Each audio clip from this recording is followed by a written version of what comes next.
Quels sont les motifs de consultation aux urgences? Nous avons tout d'abord les contractions utérines. Si vous êtes lors des 8 premiers mois de la grossesse, nous vous avons expliqué que vous n'avez pas le droit d'accoucher. Donc lorsque vous avez des contractions utérines, même non douloureuses mais régulières, qui ne passent pas avec le repos ou du space-fond, eh bien, on vous conseille de consulter aux urgences, à la fois pour vérifier votre col qui ne se modifie pas. Ensuite, on pourrait venir aux urgences pour la rupture de la poche des os.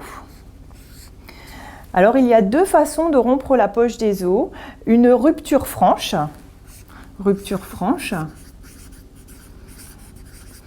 Donc la rupture franche, c'est comme si vous preniez un verre d'eau que vous renversez dans le pantalon, vous êtes toute mouillée.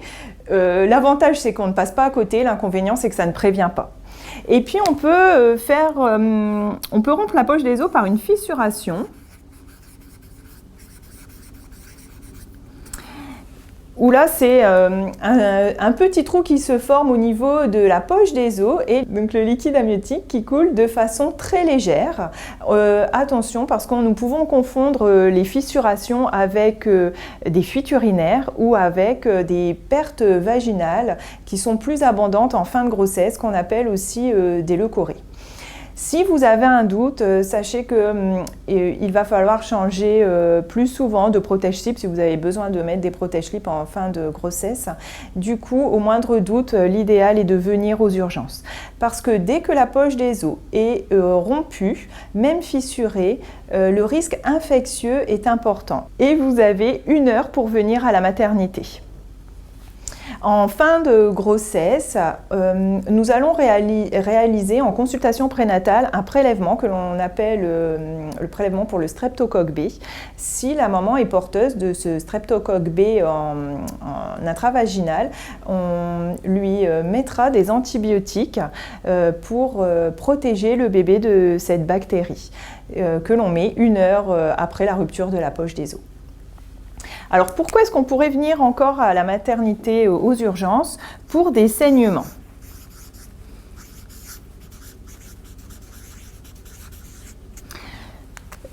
Quand une dame saigne, elle est toujours inquiète. Alors il faut savoir que si vous saignez après un toucher vaginal, vous êtes venu en consultation, on vous a examiné, ou après un rapport sexuel, nous savons que le col est très fragile. Vous avez vu avec Pascaline que le col se modifiait énormément en fin de grossesse et du coup il pouvait saigner très facilement. S'il n'y a pas eu de toucher vaginal, s'il n'y a pas eu de rapport sexuel et que vous saignez, ce n'est pas normal. Il est très important de venir aux urgences pour vérifier d'où vient ce saignement. Nous allons lorsque vous venez aux urgences, nous allons poser un spéculum pour regarder votre col pour voir d'où viennent ces saignements. Dans 98% des cas, c'est le col qui saigne et ce n'est pas grave. Mais dans 2% des cas, c'est le placenta qui saigne. Du coup, le sang, au lieu d'aller oxygéner le bébé par le cordon ombilical, va couler ici. Et du coup, c'est une urgence chirurgicale. Il faut faire naître le bébé de suite. Autre motif de consulte aux urgences, ce sont les diminutions des mouvements actifs du fœtus. Alors, il faut savoir que nos bébés sont tous différents. Nous avons des bébés très actifs et du coup, ils vont bouger régulièrement au cours de la journée et des bébés un peu plus calmes.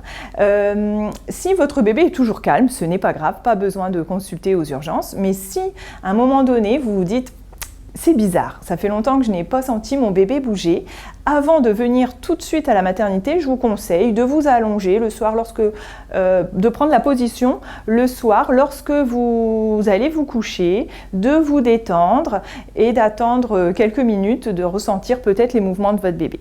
Si votre bébé ne bouge pas, parfois nos mamans ont des petites astuces. Elles mangent quelque chose de chaud, de sucré, de froid. En règle générale, toutes nos mamans ont une petite astuce pour faire bouger leur bébé. Et dans un dernier cas, on peut bouger tout doucement son ventre pour essayer de stimuler le bébé. Le bébé bouge, vous êtes rassuré, vous restez à la maison. Le bébé ne bouge pas, eh bien, il faut venir à la maternité, ne pas attendre quelques heures, ne pas attendre le lendemain. C'est très important, il faut venir à la maternité.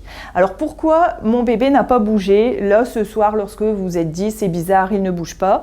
Eh bien, peut-être parce qu'il avait bougé, le bébé était bien en forme, il a bougé toute la journée et que vous étiez préoccupé par d'autres choses et que du coup, vous n'avez pas senti les mouvements de votre bébé. Et lorsque maintenant vous avez envie que votre bébé bouge, eh bien, peut-être qu'il dort. Ou alors, il se peut que ce soit un bébé qui ne soit pas très en forme, qu'il faut surveiller. Et du coup, parfois, nous sommes obligés d'hospitaliser les mamans pour une surveillance de leur bébé et parfois même de faire naître le bébé. Alors, vous pouvez venir aussi à la maternité suite à une chute ou un choc sur le ventre. Si vous tombez sur les fesses, ce n'est pas grave, mais si vous tombez sur le ventre ou que vous recevez un coup sur le ventre, encore une fois, on va aller surveiller le placenta qui pourrait se décoller. Parfois, nous pouvons même vous hospitaliser pendant 24 heures parce que le risque de décollement du placenta se fait lors des 24 premières heures. Ensuite, on pourrait venir à la maternité si vous faites de la température de façon inexpliquée. C'est l'hiver, vous avez un rhume et vous faites 38, pas besoin de venir à la maternité. Mais si vous n'avez pas de rhume, tout va bien, et que vous faites de la température de façon inexpliquée, eh bien, il faut venir aux urgences pour voir de quoi il s'agit. Ça pourrait être une infection urinaire, ça pourrait être un syndrome grippal. Ensuite, ça devient un petit peu plus technique. On pourrait venir à la maternité pour des démangeaisons au niveau des bras, des jambes. C'est ce qu'on appelle un prurite. C'est ce qu'on appelle la cholestase gravidique. C'est une maladie de la femme enceinte. C'est le foie qui est fatigué de la grossesse, qui libère des enzymes hépatiques qui donnent des démangeaisons et qui sont mauvaises pour le bébé. Attention, ce ne sont pas les démangeaisons au niveau des vergetures du ventre ou de la poitrine, c'est vraiment les bras, les jambes, ça empêche même de dormir. Donc si vous avez cela, vous venez à la maternité, on fera une prise de sang et 2 heures après, nous saurons si c'est une cholestase gravidique ou pas. Donc c'était le prurite. Enfin, on va vous proposer de venir à la maternité aussi si vous avez des signes neurosensoriels. Alors, signes neurosensoriels, c'est des maux de tête, des petites mouches devant les yeux, des bourdonnements d'oreilles qui expliqueraient un risque d'hypertension. Alors avant de venir à la maternité pour prendre votre tension, on vous conseille de faire prendre votre tension soit à la maison au repos si vous avez un tensiomètre, sinon auprès de votre pharmacie ou de votre médecin traitant. Si la tension est bonne, on reste calme, on peut consulter si vraiment ces signes neurosensoriels s'intensifient, mais vous consultez votre médecin traitant. Si par contre vous faites de l'hypertension, dans ces cas-là, il faut venir à la maternité. On va vous demander de réaliser une analyse urinaire à la recherche de protéines dans les urines, parce que l'association de l'hypertension et des protéines dans les urines crée la prééclampsie, c'est la maladie de la femme enceinte. Enfin, un dernier motif de consulte aux urgences que les dames oublient souvent, c'est le jour de leur terme. Le jour du terme. Alors, la veille de votre terme, si vous n'avez pas accouché, en consultation prénatale, on vous aura préalablement donné le numéro de téléphone des urgences. La veille de votre terme, si vous n'avez pas accouché, vous appelez la sage-femme des urgences qui vous donnera un rendez-vous le jour de votre terme. Parce que le jour de votre terme, si vous n'avez pas accouché, on fera un examen complet de vous et de votre bébé. De votre bébé, on fera un monitoring pour enregistrer les contractions et le cœur de votre bébé, mais aussi une échographie pour voir la vitalité de votre petit. Et on fera un examen gynécologique pour voir l'état de votre col. Si votre col est sympa, 3 cm, tout souple, effacé, avec la présentation du bébé qui descend bien.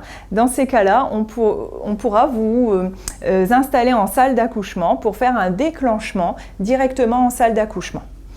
Par contre, si votre col n'est pas favorable, et que votre bébé est en forme, que tout va bien pour votre bébé, qu'à l'échographie, bébé bouge bien, il y a du liquide amniotique, le placenta, les échanges au niveau du placenta se font bien. Dans ces cas-là, on va vous proposer de rentrer à la maison et de revenir 2 jours après. 2 jours après, nous referons la même chose. Vous rentrerez, si tout va bien, vous rentrerez à la maison et vous reviendrez 4 jours après. Et au 5e jour, nous allons réaliser un déclenchement. Donc voici les principaux motifs de consulte aux urgences. Par contre, ne venez pas pour la perte de bouchon muqueux parce que les dames sont souvent inquiètes. Qu'est-ce que le bouchon muqueux? C'est un ensemble de glaires qui se situe ici à l'intérieur du col. Lorsque les dames perdent le bouchon muqueux, elles retrouvent parfois dans la culotte, un paquet de glaires avec des filets de sang. Comme les dames voient du sang, elles sont inquiètes, mais comme c'est dans des glaires, c'est le bouchon muqueux et ça n'a aucune incidence, il n'y a pas besoin de venir pour le bouchon muqueux.